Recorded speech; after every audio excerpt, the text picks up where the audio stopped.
So I just want to welcome everyone to what is Twin Cities Business's 2014 Middle Market Forum. I'm Dale Kirshner, Editor-in-Chief of Twin Cities Business. And on behalf of our owner, Vance Opperman, our parent company, MSP Communications, and all of my colleagues at Twin Cities Business Magazine, I want to thank you in joining us today for what's going to be a very good discussion about what is probably the most important issue facing all of us today.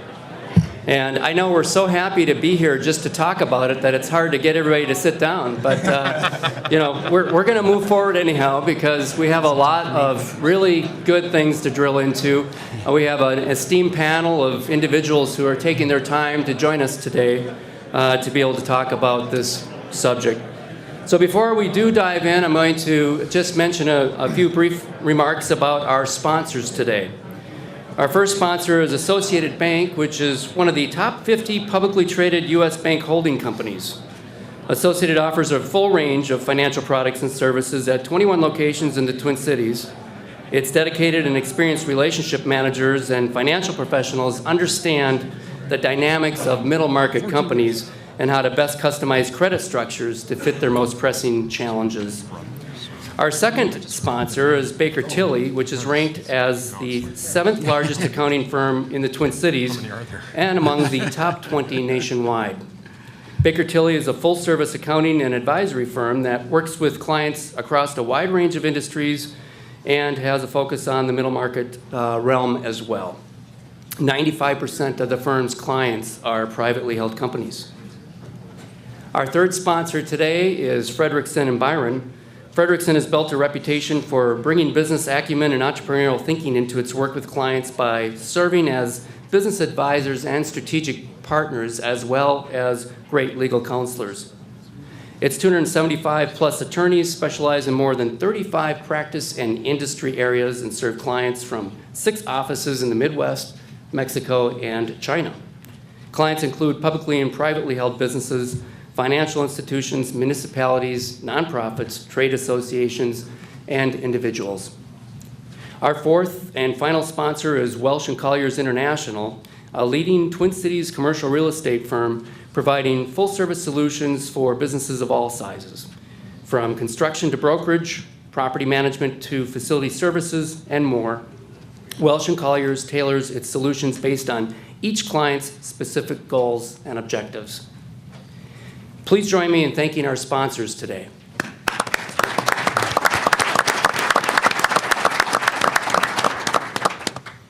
We're now going to move into our discussion about middle market growth strategies. And before we do, I'm going to just introduce each panelist, and each one will go down the line. Please do write down your questions as they're talking. We're going to definitely get into a question and answer portion later on in the program. Also, today, we're going to get into a little bit of time where we're going to ask you to take a look at some pressing challenges as well. On each of your tables, there's a red envelope that you should not open yet. I know some people have, but we will be actually turning it out to you in a little while, asking you to open those envelopes. Inside is one challenge. You'll have 2 minutes at your table to come up with a solution. And at the end of this, we'll then go out to, yes, only 2 minutes. And then we'll also go out then to 5 tables at random to find out what your challenge was and what your solution was. After that, we'll come back to more discussion with our panelists and also more Q&A. So that's the rundown today. And with that, we're going to move on to our panelists who will provide a few comments as well about what they're seeing today in having to deal with some of these challenges that we're facing. Our first panelist is Jeff Keisel, who's Chief Executive Officer of Restaurant Technologies.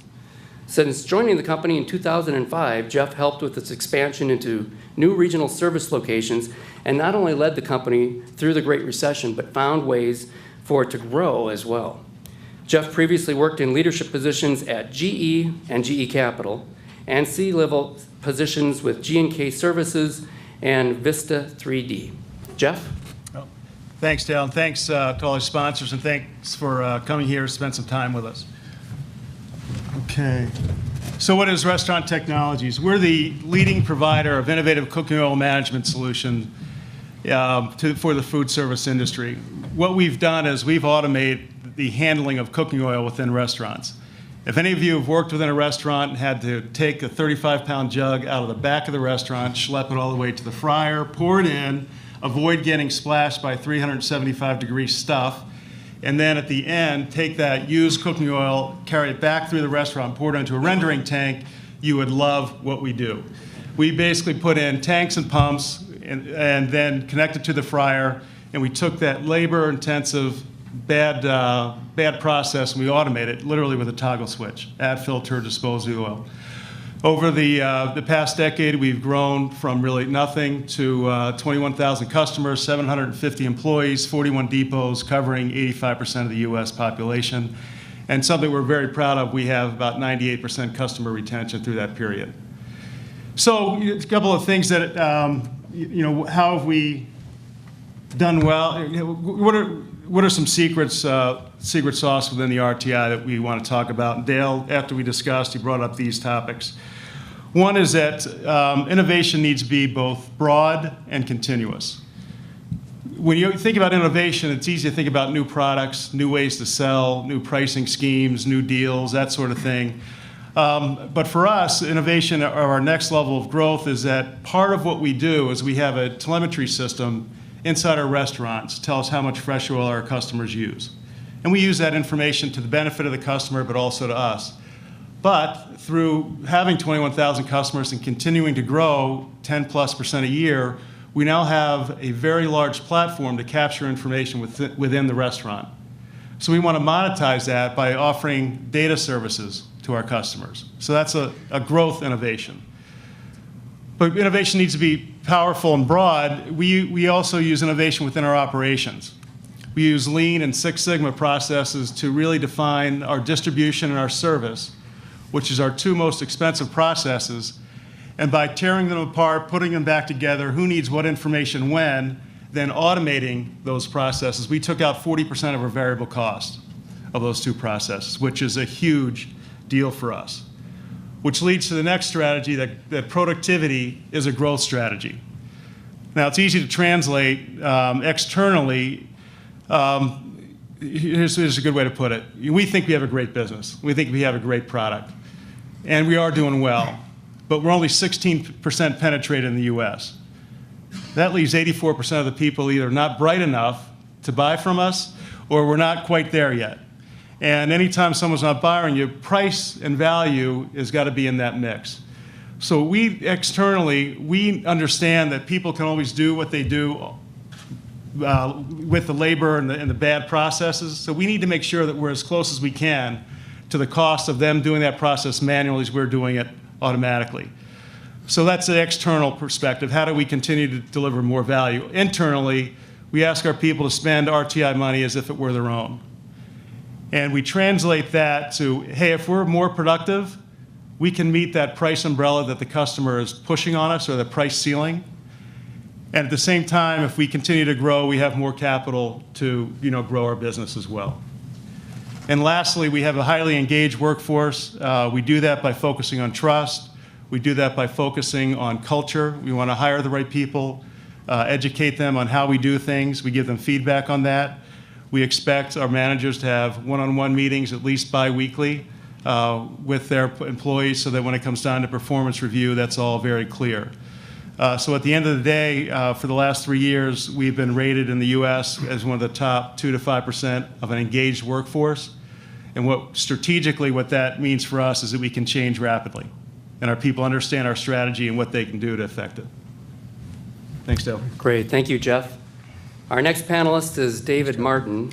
Dave is president and CEO of Cardiovascular Systems and has spearheaded innovative development, FDA approval, and commercialization of the company's orbital atherectomy interventional treatment systems for vascular disease.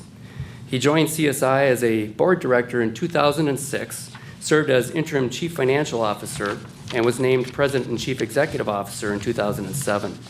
He previously held management positions with Fox Hollow Technologies, Guidant, Procter & Gamble, and Boston Scientific. Dave? Thanks, Dale.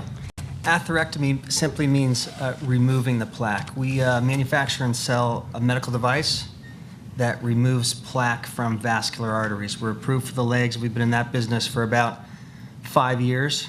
We were just recently approved for use in the heart. And I'll show you a video in just a second. But in about 90 seconds of spinning or orbiting around the vessel wall with our diamond grit sander, we can remove about 50 years worth of plaque. And that's important for patients who are suffering from vascular disease because no flow to the foot means no mobility. It means you're on a path of deterioration, both mobility and your overall health.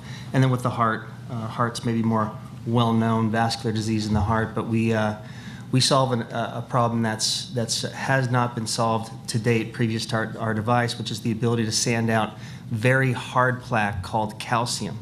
And as great as stents are, you can't stent or put a metal rigid tubing over a rock pile. The company's headquartered here in Minnesota. We've got a couple hundred employees locally. We manufacture locally. We also manufacture down in Texas, and we've got a field force of about 130 sales representatives across the country. This is a look at our device. It's a catheter-based device. It's got a handle outside the body. The working end of the device is the catheter. It's in the patient's body. We have multiple entry points. We could enter in the groin, which is traditional catheter-based technologies. Enter through the groin. You go up for the heart, down for the legs. Ours, uniquely, it's so wispy, it's so hair-like, you can enter through the foot or the arm, which is patient-friendly. That little bump, we call it a crown. That's got a diamond coating on it. When the physician turns the on button on the device, that orbits around the vessel wall. It's offset, so the weight being offset, speed throws it against the vessel wall. It's got to orbit. Here's a short video to demonstrate how that works. The particulate goes down little by little. Your 1 billion capillaries in the legs absorb the particulate just like it routinely absorbs dead red blood cells or white blood cells. For the heart, you've got the robust blood flow. Sanding times are usually about 30 seconds, and again, your natural system disposes of the particulate, which is micro. It's like dust, smaller than that, of the size of a red blood cell or a white blood cell. We've done about 135,000 cases to date. We only sell in the United States at this early date. We're a very young company. Both markets, the leg and the heart, they're both billion-dollar markets. So we're very young right now. We're not profitable. We were profitable 1 quarter in 2012. People weren't interested in profit. They were interested in growth. So my last slide before I turn it over to Chuck is we weren't sure where the money was going to come from a couple years back. So we did what companies do. We reduced net expense 2 years successfully, reduced net expense 2 years successfully. We were profitable, but we weren't investing in R&D. We weren't investing in sales infrastructure. We weren't investing in science, those things that deliver growth. We spent a little bit ahead of our next 3 financings. We financed the company 3 times in the last 20 months. And in fact, last year, there's a nice article in the Twin Cities Business about medical device, Manny Villafanta. I think we accounted for about a quarter of the money raised locally for medical device companies. So maybe that would be a point for Q&A going forward. Great, thank you. Our next panelist is Chuck Moody, who's president and CEO of Jostens and a member of Jostens and Vassant's corporate board of directors. On the job for, has it been about 4 months? About 2.5. Okay. On the job for about 2.5 months now. Chuck is responsible for providing strategic leadership and establishing Jostens' long-range goals, plans, and policies. He previously served in a variety of leadership roles at International Dairy Queen, including chairman, CEO, and president. He served as chairman and CEO of the Faribault Woolen Mill Company and served as chairman and interim CEO at Fairview Health Services. He remains on the board of directors at Faribault and Fairview. Chuck? As you're going through that, Dale, thank you for the introduction. I was thinking I could probably relate more to Jeff's activity in world as well as David's activity in world in my prior than I can about the topic that I'm talking about. But so bear with me because I'm about 2.5 months into my new duties. I thought I'd just give you a little sense of Jostens, and many of you probably are familiar with Jostens. This is my one slide that I've provided you with. But if you think of Jostens, Jostens is just, it's a part of Minnesota. It's an incredible business that started back in 1897 with a jeweler by the name of Otto Josten, who opened up a watch repair shop in Owatonna, Minnesota. And little did he know that many, many years later it would be a $700 million business with comprising about 4,000 employees scattered across the United States. And it's a business that really loves to celebrate. It's a business that loves to recognize and to hopefully inspire our youth. It's a business that actually is the leader, the industry leader in the categories that it's a part of. Whether it's yearbooks, whether it's class rings, whether it's regalia and graduation products, diplomas, and other activities, it clearly is the market leader in all of those venues. It is also involved in collegiate activity as well as professional sports activity. We've been fortunate to, for those sports enthusiasts to actually deliver 31 of the last 44 Super Bowl rings. We've been fortunate in the last 4 major events of World Series, NBA Final, as well as the National Hockey League to have the last 4 champions in each of those 4 major categories. And my wonderful duties as CEO is I get to go to Fenway Park for the first time here in April for the delivery of their World Series rings from last year, which will be fun. But it's also a business that is challenged, very much challenged, because the new age of digital activity. How is it that yearbooks are being competitive and relevant today? How is it that rings and class rings are being relevant in today's world? How is it that graduation announcements and other activities that we celebrate, how is that those pieces and publications are in a similar mode? And so it's that wonderful opportunity to try to say, how do you get to a better place? And how is it that you find a way to feel that path of creating relevancy and power for a brand? And that sometimes is actually harder to do, although startups are very difficult and challenging. It's almost harder in some ways to try to figure out how do you move an existing brand that is established as long as Jostens has. And I try to look at what I've been able to touch before, whether it be Dairy Queen or whether it be the Faribault Woolen Mill, of how do you bring back nostalgic and heritage brands. And a lot of that is how do you look at it from the standpoint of what I call a 3D approach of how do you grow your business again. And that 3D approach is really around how do we develop our people, how do we develop and clarify our brand, and how do we develop our presence. And I firmly believe that when you put in place the tactics around developing your team to truly be innovative, to truly be a participant, to see the business through the eyes of their customer, that's really important. And to deliver on the brand piece is whatever you really do that's really differentiating, and what is it that's really relevant to today's targeted market. And that brand piece becomes really, really important in understanding it through the eyes of many. And I think for older established brands, it's hard to look at it differently than how you've looked at it before. And so having someone new come in sometimes can be a refreshment because it's really important to try to look at it in a different light. And then developing our presence is how is it that we actually want to measure our success, and how is it that we actually are going to grow ourselves as we go. And I've learned, whether it's from taking Dairy Queen to a grill and chill opportunity of trying to get to a different platform, or taking a closed woolen mill and trying to figure out how those products have relevancy to today, that you have to find a way to appreciate and really romance the history and the heritage, but also how do you put yourself in a different place, and how do you bridge that without losing your constituency that's been so important and so critical to your core business. And that's the fun, that I'm actually really excited about over these next couple years, to try to figure out that puzzle as it relates to Jostens. And so I wish I could give you more information than I can today, other than I'm really actually really excited for this new test and an opportunity that has been bestowed, and that is how do we try to create a powerful relevancy for a great Minnesota company in Jostens again. So thank you. Thank you, Chuck.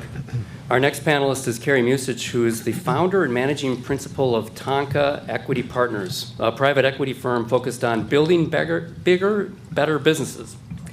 Since 1998, Tonka Bay has raised more than $350 million in capital and invested in more than 30 platform companies in 3 broad sectors: highly engineered manufacturing, value-added distribution, and business services. Prior to starting Tonka Bay, Carrie served as a member of the senior management team of a private equity-backed company after working in the leveraged and structured finance areas at U.S. Bank and Wells Fargo. He began his career at Ernst & Young. Carrie? Good afternoon. Again, my name is Carrie Musich, managing principal and founder of Tonka Bay Equity Partners. And after listening to you, Chuck, I walked out the house this morning without my St. John's University bell tower. That hurts. Jostens ring this morning, and I got to remember to wear that. So anyway, Dale asked me to talk a little bit today about my day job and then some of the challenges facing our portfolio companies. And as a principal in a private equity firm, basically what we do is we manage money for institutional investors and high net worth individuals. We pool their capital and invest that in a portfolio of companies.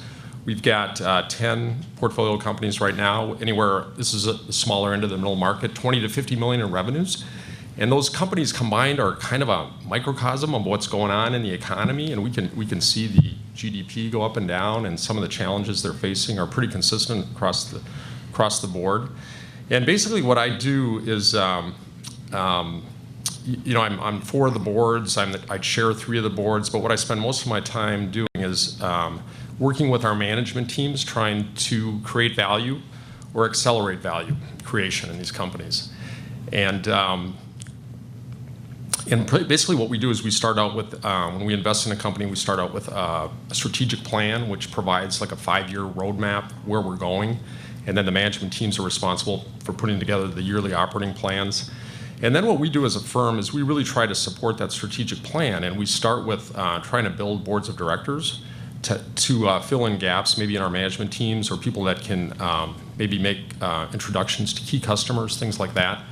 So we spend a lot of time building the boards. We spend a lot of time building the management team and mentoring the management team. And some of our board members we assign to mentor our CEOs and other members of management.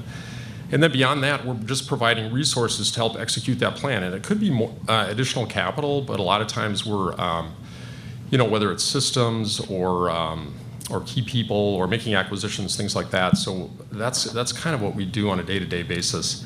In terms of some of the challenges we're facing, I think across the board in our strategic plans, one of the key initiatives is talent acquisition and retention. And especially a lot of our companies, especially the highly engineered manufacturing companies, where it's kind of a engineer sale. So we not only have engineers in the company designing prototypes and co-designing prototypes with customers, but we have technical salespeople, and that's probably the hardest to find right now, are the technical people, both technical salespeople and engineers. And there really is kind of a talent gap, I think, out there as to who's unemployed and what some of these companies need. The most extreme example of where we're seeking talent is our portfolio company Accumul, based in Ankeny, Iowa. And this company, we have to add 80 people this year because the company is projected to grow by 50%, the top line by 50%. We're going to have 260 some people by the end of this year. And some of those people are, skilled or unskilled, call them unskilled or semi-skilled workers, but a lot of those people are technical people. And so we're always looking for creative ways to attract talent. And I think Accumul has really developed an interesting program with the Des Moines Area Community College. And what they do is they manufacture micro-molded components. They have some proprietary technologies, so they have to make the molds for their own machines. Then they have to do automation, after the parts are produced. And we've developed this Accumul Scholar program at the Des Moines Area Community College that we fund, so we can actually, we interview the candidates, we recruit the candidates, interview the candidates, provide internships, and then if they work out, provide jobs post-graduation. And it's really been effective because that is the hardest thing for us to find. And the Des Moines area is kind of it's kind of a service area or an ag economy. And so there's manufacturing is not, so having a hard time finding manufacturing employees. We actually have a VP of Human Capital, which is a full-time job at AccuMold, and she is very creative, doing some great jobs. She's even going into the high schools and trying to convince kids coming out of high school to go into manufacturing, going into highly engineered manufacturing. It's more of a clean room environment, and going to get a BA and a liberal arts degree is not for everyone, and try to get them, because these are really decent paying jobs.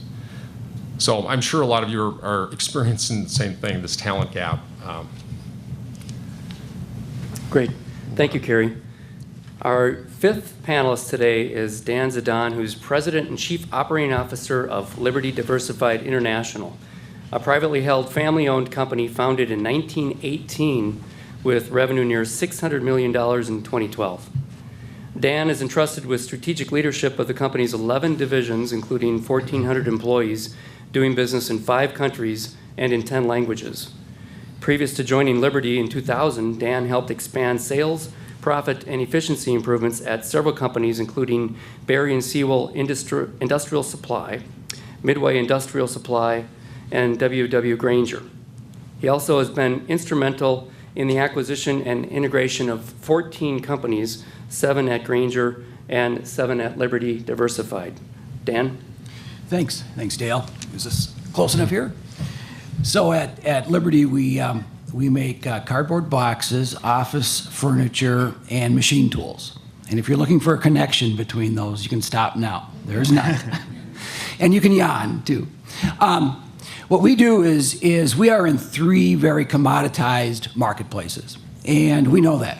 And so in each one, we've developed a strategy that makes us a key player in that marketplace. In the corrugated side, we take and integrate it all the way from the point of curbside pickup of old corrugated, the corrugated you throw away. We make our own paper, to making our own corrugated sheets, and finally making the point-of-purchase displays along with containers and things that you find at your Target and Home Depot stores. And so we own that whole chain. And the value offering along that chain gives us the ability to compete against the much larger players, much larger national players.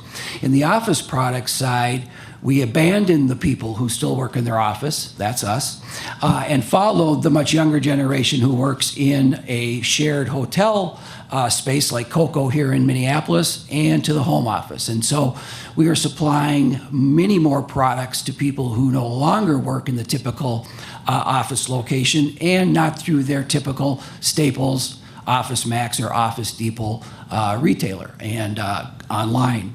In the machine tool side of the business, we have taken, as one of the last 3 American machine tool builders, and developed a integration where we take the engineering that's available in Taichung, Taiwan, combine that with the lower cost building of machines in China, and branded it with an American-made machine tool. And it's propelled us to the number 3 machine builder in the United States. And so in each of these areas, we have found a way that beats the commoditized market. And the diversity that we have is what we feel makes us a strong player. So we have 3 legs of the stool that when any one of those markets seems to go down, another one seems to be coming up, and overall we balance out pretty well. You know, as Kerry mentioned, we struggle with talent. Believe it or not, nobody grows up and says, geez, I want to be a box salesman. I've saved every one of my shoe boxes ever since I was a little kid. You know, I want to do. So we have to figure out a way to attract the talent to our organization. And you're not going to attract them. There's nothing sexy about our products, a little bit in the office product side, but the kind of company we are. For those of you who may know Liberty, we are very involved in the community. We offer an alternative way for people to earn a living and yet still be involved in the community, give back to the community. Mike Fitterman, our CEO and owner, was recently inducted into the Volunteer Hall of Fame in the Twin Cities, and almost every senior level manager there serves on 1 or 2 boards in various organizations. And so we think we hold a unique place in the Minneapolis-St. Paul market, and frankly in all the markets that we have facilities in. We enjoy being a part of this marketplace, and we do what we can to make it better.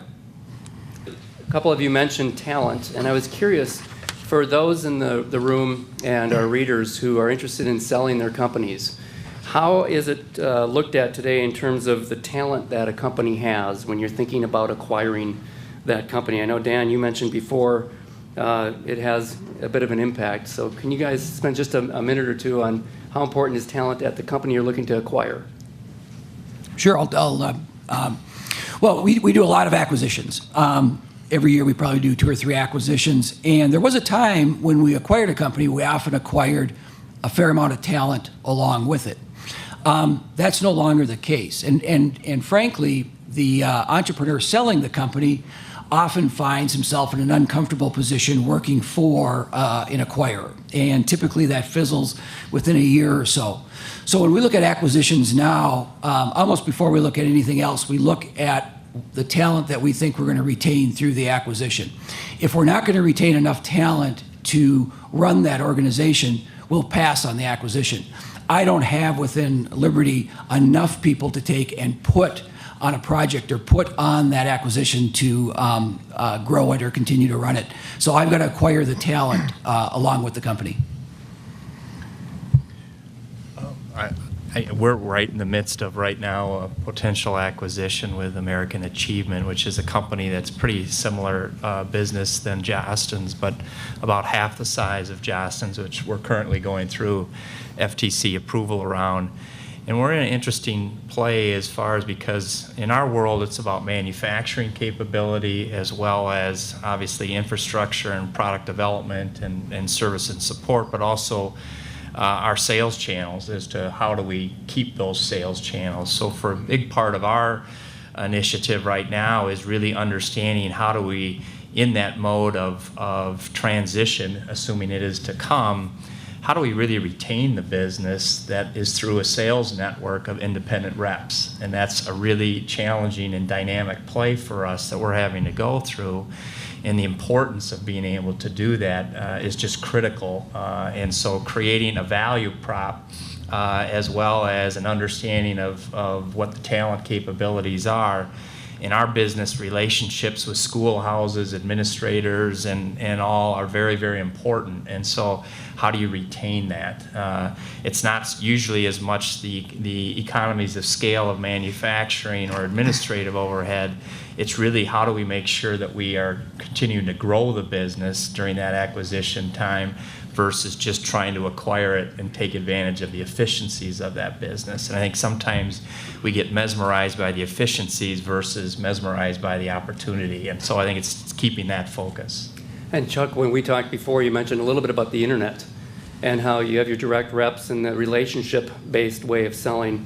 But now with some of the newer ways to sell, there's a little bit of a clash sometimes. So Absolutely. what have you found on that front? Well, again, if you think about our support of schools on how many businesses are going directly to parents or directly to students, and Jostens has a very unique position because of its trusted partnership in many schools to actually be able to go in to schools. There aren't too many corporate entities that actually have the ability to just go in and set up a table in a schoolhouse and talk about their products, and we're fortunate to be one of those. But the hard part is that mode of business is no longer necessarily the relevant mode of business for many, and so how is it that we do that? Which then means we've got to get to the internet, we've got to get to online capability to be able to talk to customers and push activity in that direction, which then causes great disruption within our sales force as to the competitive nature and the dynamics that come with that. And so part of this whole acquisition, as well as my newness to the business, is how do we get to a better business approach and still maintain that trusted partnership, but also create viability for all who are connected. So it's a very interesting one. Jeff, did you want to say something? Yeah, we come at it from a different way. So we're private equity owned, which means we're temporarily owned by an entity. And we are very deliberate in making sure that we put an executive team together that is scalable. And so we did we don't have time to develop that, so we hired people in their positions from billion-dollar divisions or billion-dollar companies, because we're going to get there eventually. So we were proactive in that.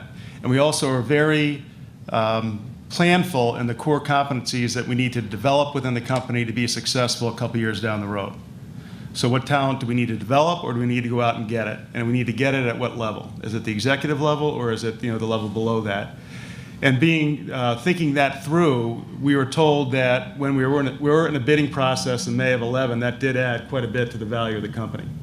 And the team stayed, obviously. And so I think talent management, you can look at it from a couple of different ways, but whether you're looking at it from acquiring or being acquired, it's one of the top 2 or 3 things. A couple of you have talked about the development of talent, the acquisition of talent. Could some of you address the issue of how you are retaining talent, some of the strategies that are successful, and secondly, why that retention is so valuable to your businesses? Can I jump in that? Sure. Yes.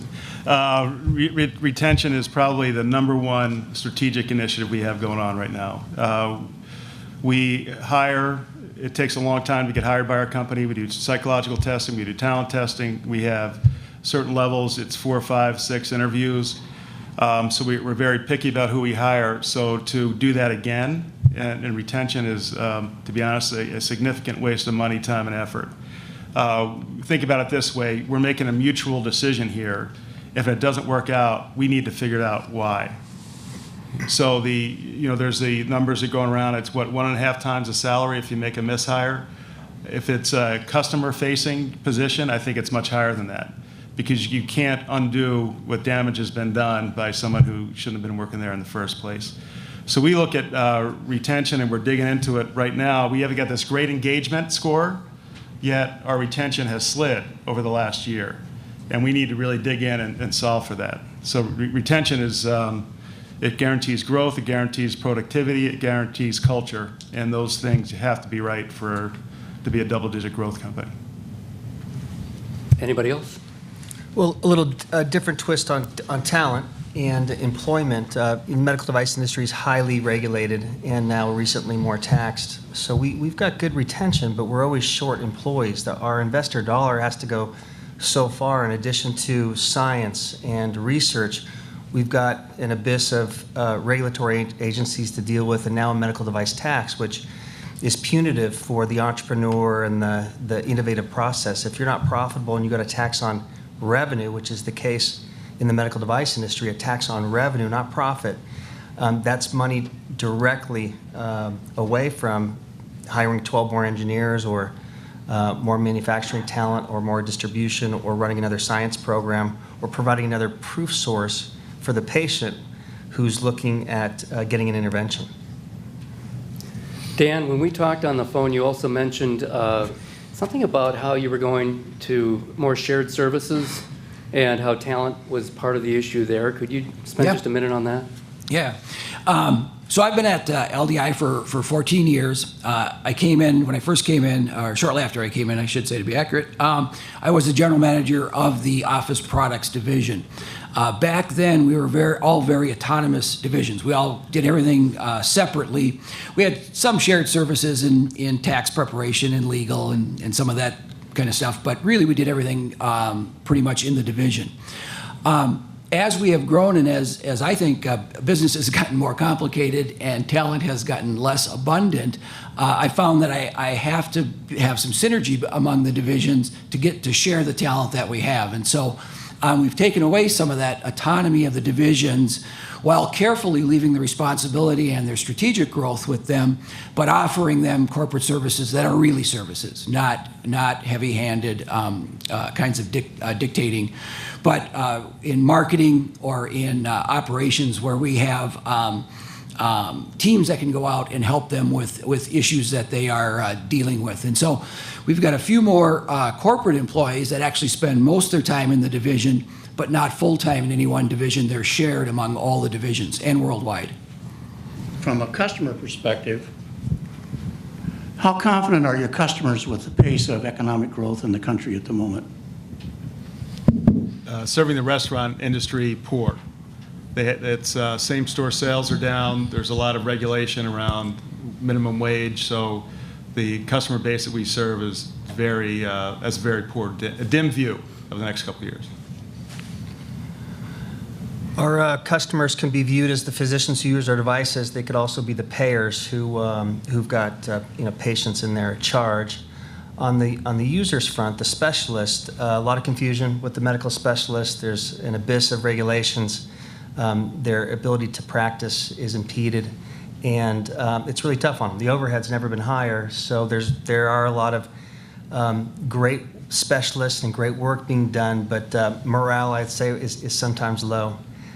Because they don't do enough practicing and maybe a little more negotiating. On the payer side, CSI's been doing a lot of work on economic proof sources to prove that not only we provide a durable procedure for the patient, which is what the patient wants, they just don't want to come back. They want to be fixed and they don't want to come back. But the payer, they don't want the patient to come back because the biggest expense to the healthcare system is reintervention, that patient that comes back in month 6, 12, or 18. So we've dedicated ourselves over the long term, the last long term for us is 5 years, of studying both the scientific outcome, the clinical outcome of our procedure, but also the economic impact so that we could talk to those payers and work with them on treating more patients more effectively. Any other comments? I would just say within the education world that we're connected to, the tightening of budgets in most school environments are really challenging. And so as dollars are becoming more difficult for most administrations, curriculum can get cut, resources get cut, and all that goes with it. So it's not great at this environment. For us, the nice thing is we're finally at a point where, and it's not like it's significant, but at least it's moving in the right direction, that enrollments now are finally going back up again for our demographic. And so that is one thing that is helpful for us. But attitude-wise in the schoolhouses it's not a great environment from a resource constraint. Yeah, I think our customers would like to feel better than they are. And it's if you want to put your finger, I think it's hard to put your finger on it, but whether it's the increasing role of government, whether it's what's going on around the world, it's all translating into them a little unwilling to spend money and invest. They still say there's a lot of money on the sidelines, and because of that, they don't give us long forecasts or lead times. Don't hold a lot of inventory, and that's all translated into our companies just have to be more responsive and nimble. But I think they like to feel better than they are. Dan, any comments?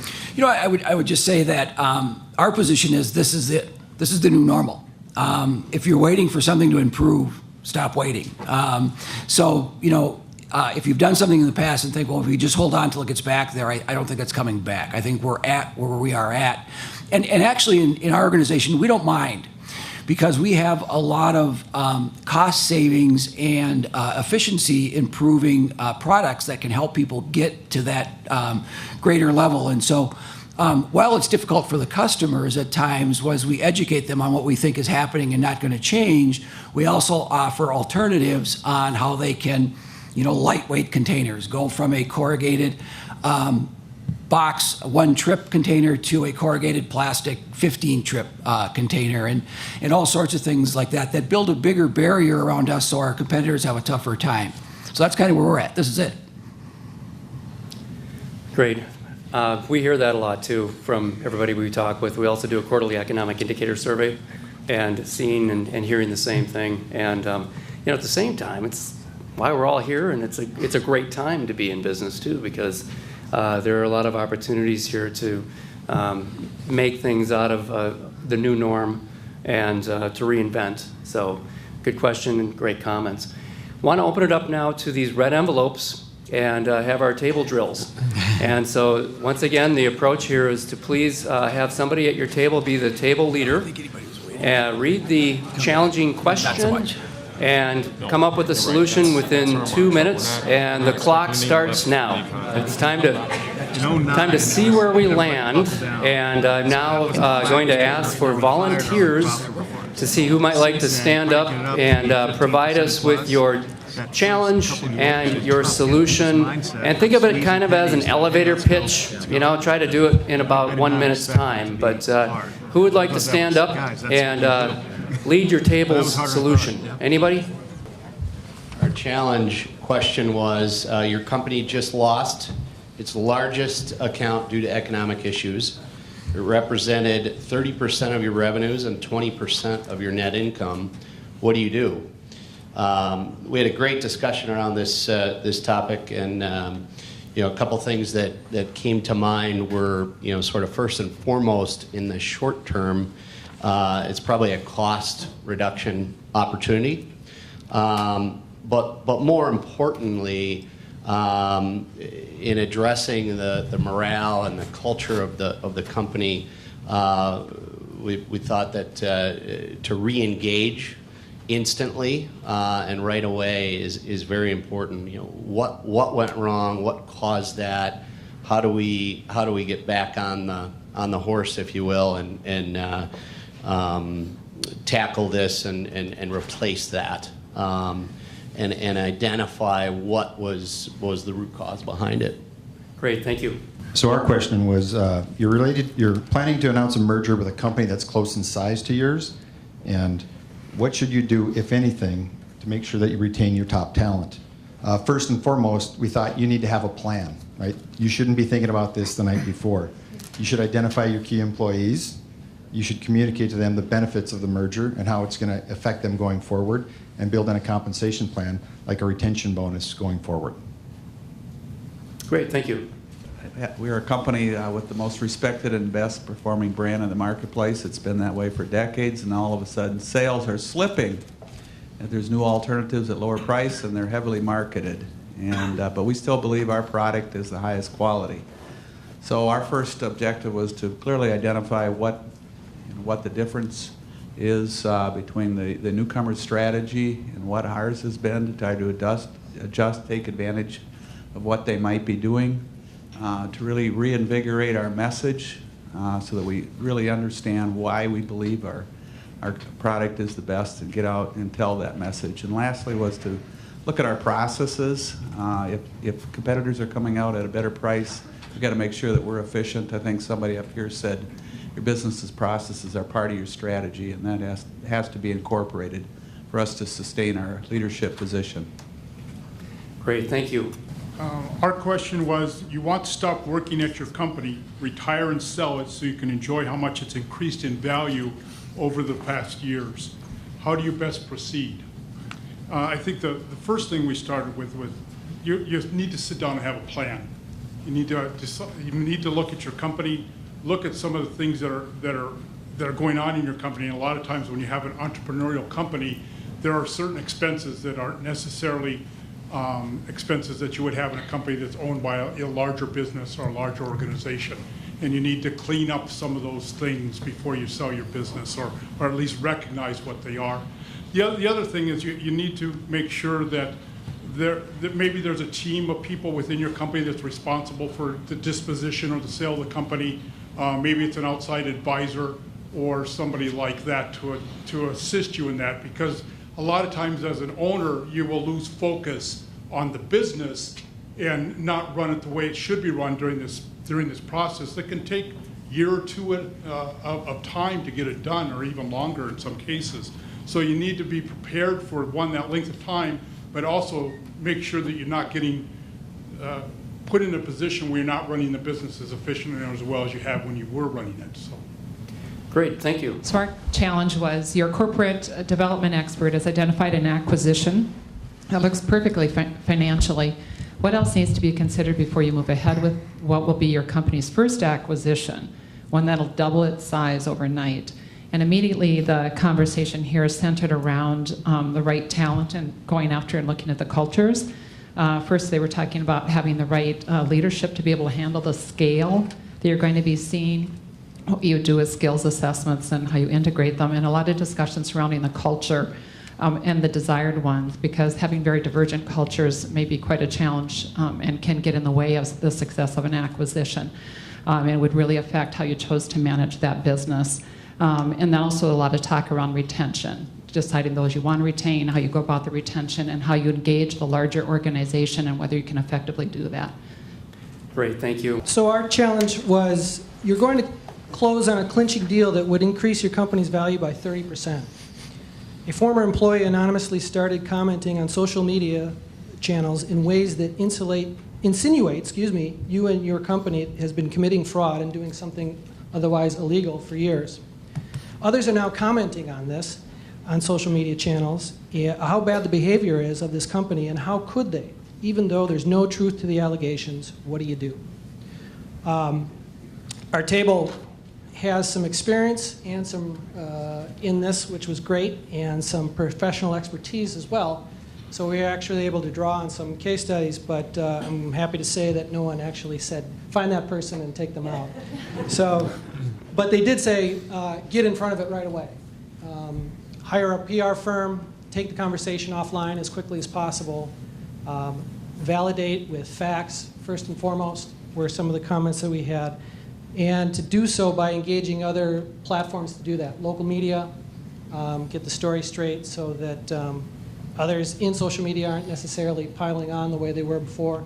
But first and foremost, call out that bad behavior, but on an offline and direct manner. Many times that kind of activity will go away quickly once it's addressed in a direct fashion. So.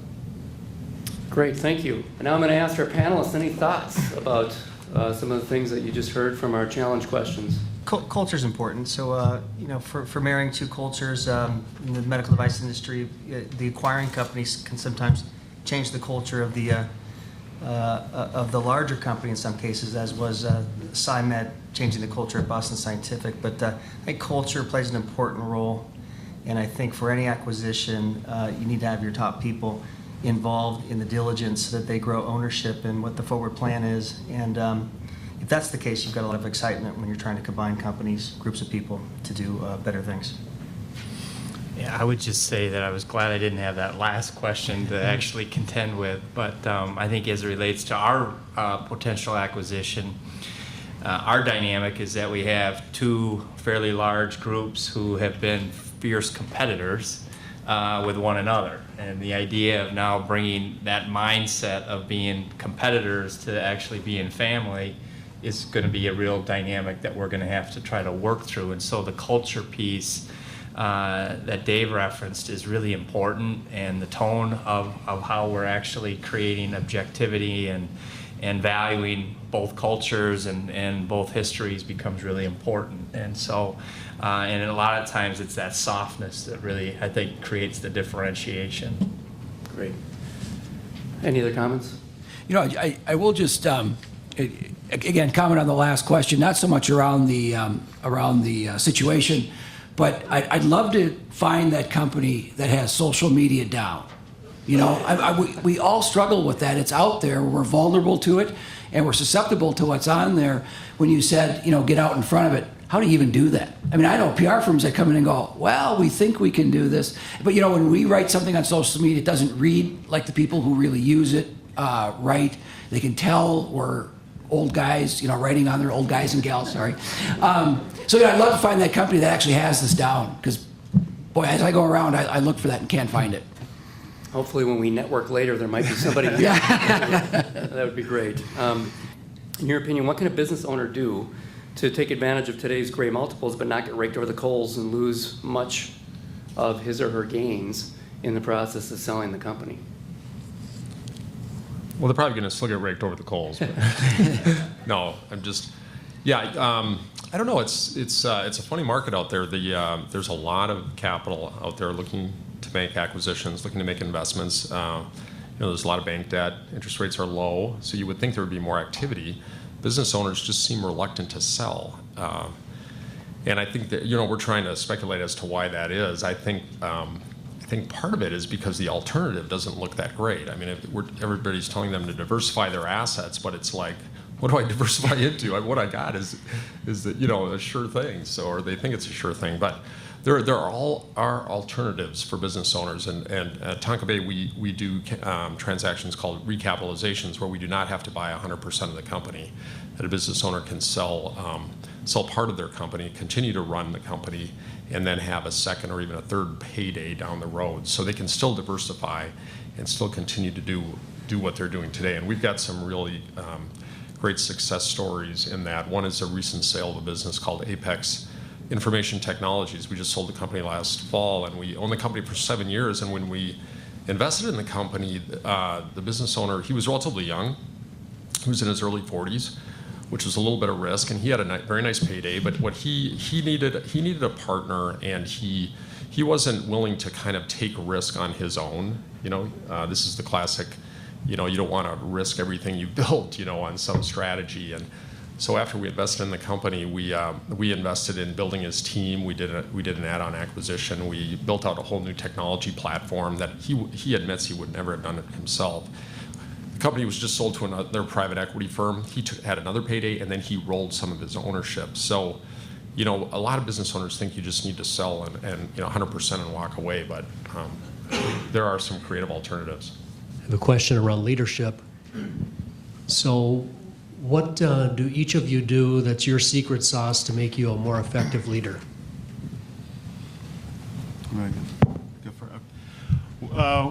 One of the things that I've done, so we're very diverse. We have geographically diverse and folks, and we've got 2/3 of our employees are hourly, 1/3 salaried.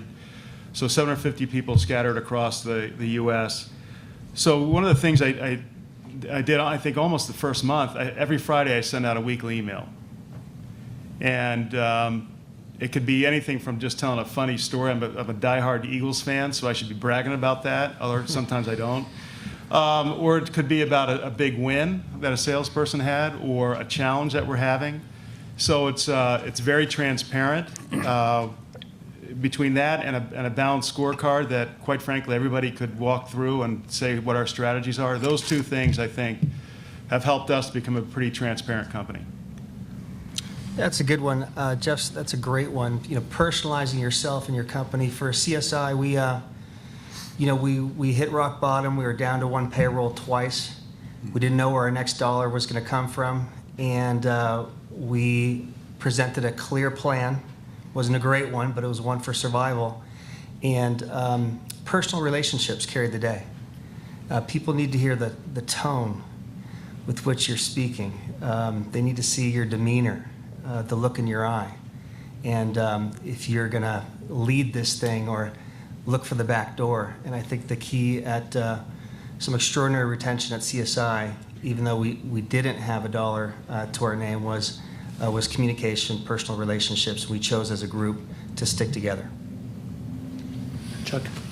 Yeah, I think it's hard to beat the comments that have been provided there. I think a lot of it is just being incredibly truthful and being really honest people as to both the scenario that you're in, how you view their capabilities, how you deal with it, and all. And so I think creating a sense of integrity for the organization is huge. I think you have to find a way that everybody respects one another and that you respect all, and people feel open to create dialogue and debate and discussion. So I think those pieces are really core to anything.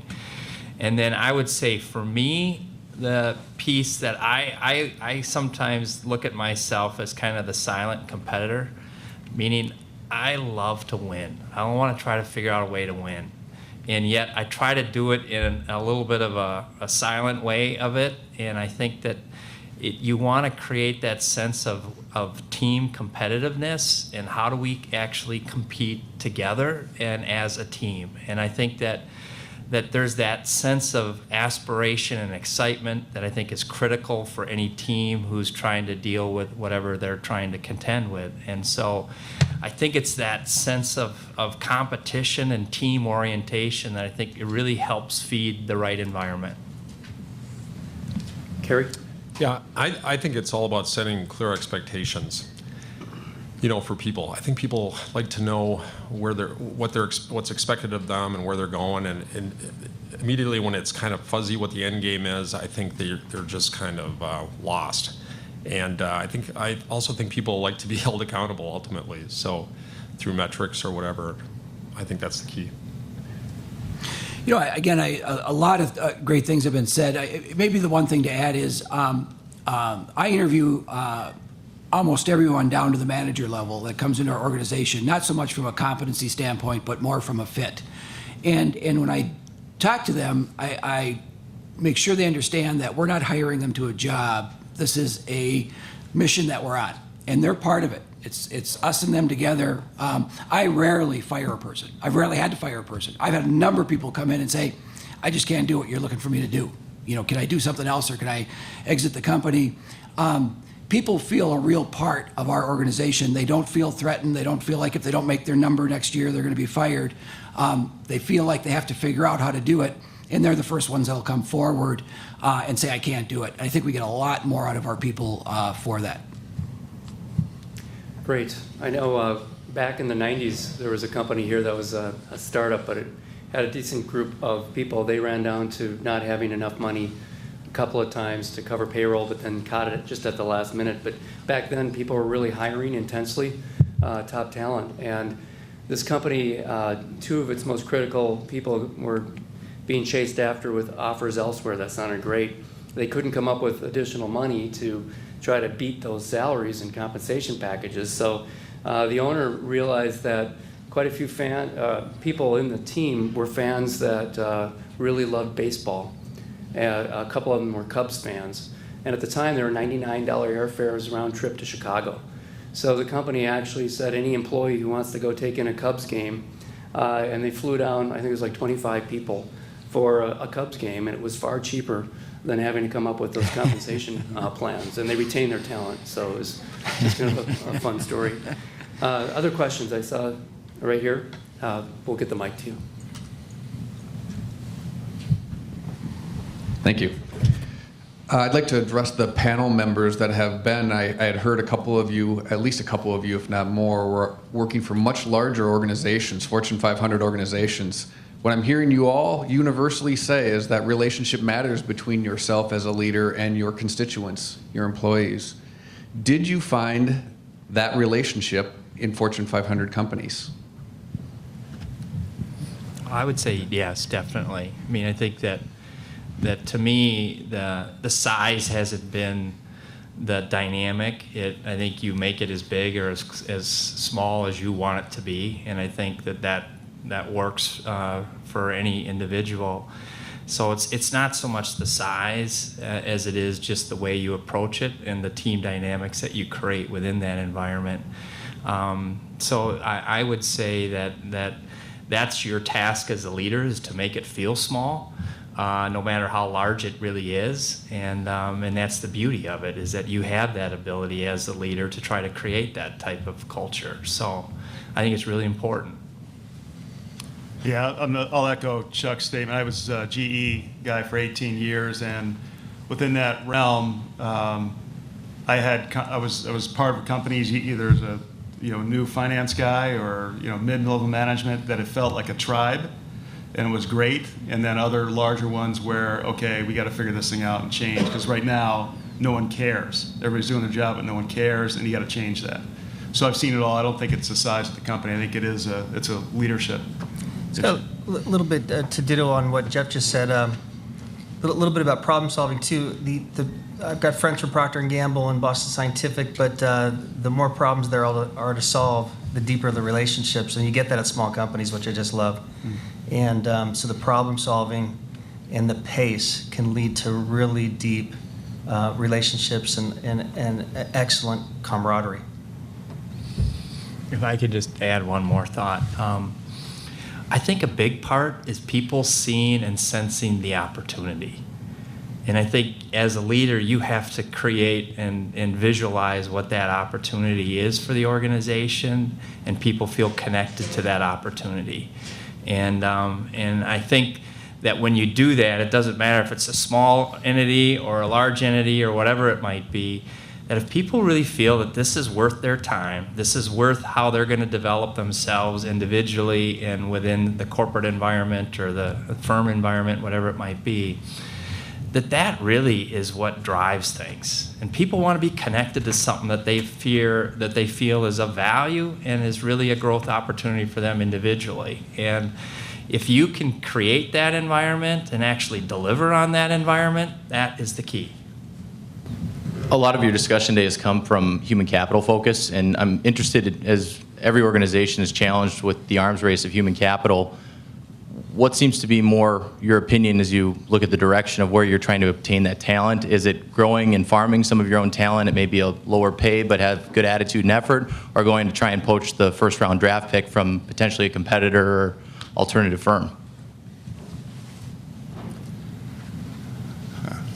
Oh, who would like to go first? That's a tough one. I mean, part of it, you have to, I hate to say it, but you have to do both. And I think I'll echo what Don said, you got to have the fit. You know, the all-star, top 10 pick without the fit isn't going to win. So, for us, we're pretty specific about what we're trying to hire and then where we think that evolves over the next 3 or 4 years. So we're looking for the gray matter and all that sort of thing, and the core competency, can this person develop to the next level or two? But that person doesn't get to the second interview without the fit. A good process will help you out with that. And I think small companies struggle with process. You've got different managers who hire in different ways. It's a real challenge for small companies. But process will help. For the medical device industry, the Minnesota area has been phenomenal for engineering talent. It is rich here. And having competed for engineers in the Silicon Valley, the Bay Area, this is the best place to headquarter a medical device company, bar none, because of that engineering talent that the universities here are cranking out. Kerry? Yeah, it's really an interesting question because I think I have seen a little bit of a change in some of the thinking of some of our companies. Because I think at one time it was always like, well, let's go after experience, let's go after the free agent, the proven free agent.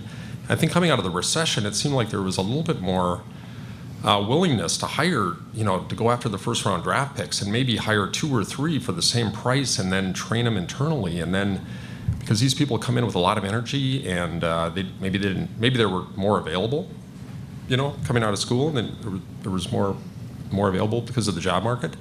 And so it was kind of encouraging for me because I have, kids that age, coming out of school. So, but there a little bit of a change in the mindset. Yeah, I come from a very small company, maybe 100 employees, and the executives, including myself, are very closely involved in the day-to-day operations of the company. And we know we need to pull our heads up and start looking down the road the next 2 to 5 years. But it's like really leaving our comfort zone of working on the day-to-day of the business. So do you have any tips for us on how we can rise up and start looking down the highway? So one, you have to have a great team. And you have to have a solid and agreed upon strategy that's going to hold you together. And I'm lucky enough to have that type of team. And so my challenge as CEO is I wake up every day, what can I do that nobody else can? The VP of Ops can run operations better than I can. VP of Sales better than I am. Finance much better than I am. So you go all the way down. I can only do something that they can't do. I got to figure that out. Otherwise, they're going to find out. So. Any other comments on that question? Go ahead. You go. No, go ahead. I think actively hiring your replacement, succession planning works. That's not a scary thing. It can be really rewarding. It's great for your opportunity. You bring new talent in at a higher level. And sometimes that takes work. You might want to hire a lot of lower level people, but hiring in that the future star, the manager, someone who is a credible threat with the right development and time to take your job, I think is great for an organization. I agree with that, but you have to plan for that because it's going to cost you something. Because the work you're doing today has to be replaced. And to just say to someone, okay, you do this now, in addition to everything else you've been doing, doesn't work. So I think when you're ready to do that, maybe one at a time, you take a look at who do you need to hire in to free up that time all the way to you, and then it's much more likely that it'll actually give you the free time. Otherwise, I think you just keep gravitating back to it because the job has to get done. I would say part of it is really what's your motivation. I mean, are you wanting to grow the business? Are you wanting to take it to another position, or do you actually enjoy what you're doing? And that's a pretty good place right now as far as where life is. And I think that is making sure that you understand what is it that you're trying to get out of it. But I would say if you're trying to grow the business from where you're currently at, and I'm a big believer in an acronym that I call STAR, and that is, do I have the right structure, S, in place? T is the talent. Do I have the right talent within that structure in place? And A is the right attitude of that talent in place, and the R is the return and reward as to what am I trying to ultimately accomplish. And I believe that if you're trying to grow your business, you have to ask yourself, do I really have the right structure in place to grow my business? And you have to really look at it from that standpoint. And then once you determine what that structure is, then you're basically saying, what do I need to put into that structure? What are the talent needs that are necessary to actually grow that? And then do I have the right team and the attitude and the we-ism of the equation to actually grow the business as a team, because it's going to take the group to pull it off? And then ultimately, do I have the right reward and return structures and metrics in place to measure whether or not it's been worth it or not worth it? And so that's my little acronym that I carry with me wherever I go in whatever business I connect to, and I believe that it works. And so I would ask you to think of what's your STAR that you're trying to accomplish. Please join me in applauding our panelists.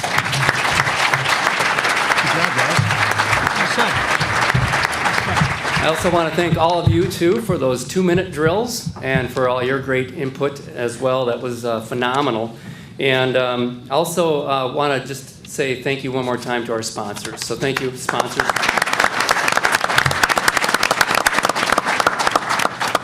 We will be writing kind of a summary report on this in Twin Cities Business. It'll be out in about 2 months, given our production schedules. But watch for that. It'll be in our trending section. And before we adjourn for conversations and appetizers and beverages, just wanted to mention a few people that you might want to talk with when you have a chance out there. And one person is Andy Clare. Andy, why don't you just stand up and wave to everybody? Andy's firm, Associated Bank, recently helped a business owner who needed capital to support explosive growth. Associated lined up a private equity firm that is now partnering with the founder, providing him with a long-deserved return on his investment and the necessary capital to support the company's significant growth, kind of similar to what we've heard previously here today. Associated provided the senior debt financing to help this move forward by understanding the industry growth dynamics it was facing. It provided a capital expenditure facility that matches financing to future equipment purchasing needs. Another person that you might want to talk with is Mike Kruger. Mike, could you stand and just wave? Thanks.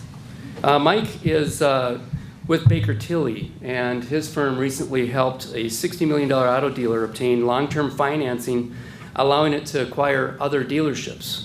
Without that financing, it really couldn't afford to do that and also keep growing the way it was growing, because it was growing at an average annual rate of 20%, but it had to use those revenues for organic, or for just continuing to grow the operation organically. So the financing allowed it to both continue growing as it was and to also make acquisitions.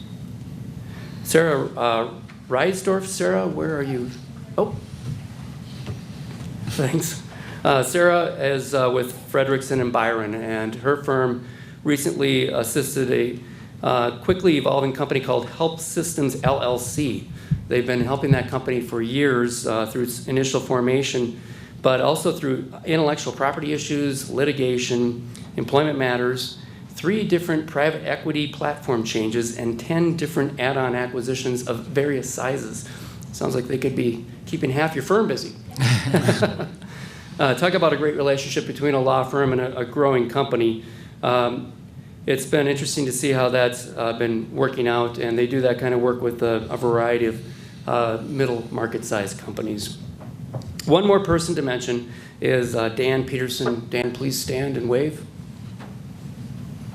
Dan is with Welsh and Colliers, and his company has helped fast-growing Atomic Data. I don't know how many of you have heard of that company, but it's been growing for years, and it's gotten quite sizable now. But his firm's been helping them with changing real estate needs from the beginning.